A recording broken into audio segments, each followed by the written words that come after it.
यहाँ 32 जातियां हैं राजस्थान में। घुमंतु समुदाय है जो डिनोटिफाइड ट्राइब्स है।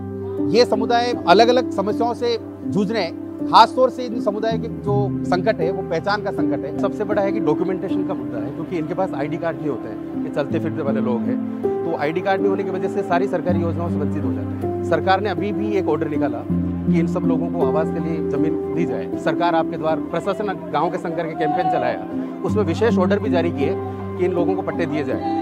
दूसरा, इन समुदायों का शमशान घाट की जमीन का बहुत बड़ा इशू, क्योंकि राजस्थान में दुर्भाग्य है कि हर जाति के लिए शमशान घाट आवंटित किए जाते हैं। क्योंकि ये इन लोगों से सब लोग एक तरह से नफरत करते हैं, तो अपने शमशान घाट में कोई जगह नहीं देता है। दूसरा, इनका एजुकेशन केयर बहुत बड़े इशू, क्योंकि ये जो कम्युनिटीज है, ये कम्युनिटी बसी हुई नहीं है। जहाँ बस भी गई तो जो बसे हुए गाँव है उनसे दूर जाके रहते हैं, तो उनके गांव में आंगनवाड़ी की व्यवस्थाएं नहीं है, स्कूल की व्यवस्थाएं नहीं, तो वो स्कूल से अभी तक पीछे है।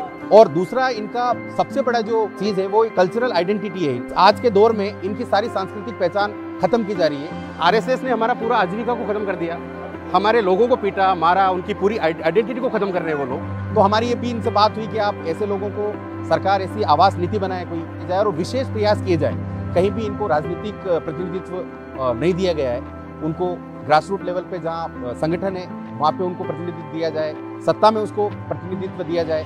और हमें इस बात की खुशी है कि जो कांग्रेस की सबसे बड़ी लीडरशिप है उस तक आज हम अपने समुदाय की बात पहुँचा पाए, क्योंकि वो बहुत मुश्किल है। उन्होंने बहुत गंभीरता से इस बात को सुना, बहुत प्रेम पूर्वक सुना। हमें लगा कि इतनी बड़ी पर्सनालिटी, तो हम भी घबरा रहे थे कि शायद कैसे बात करेंगे, लेकिन जिस तरह से उनकी एक सहजता है बात करने की, जिस तरह के उनके सवाल थे, उससे हमें लगा कि वो बहुत जानना चाहते हैं और जान के कुछ बदलाव करना चाहते हैं।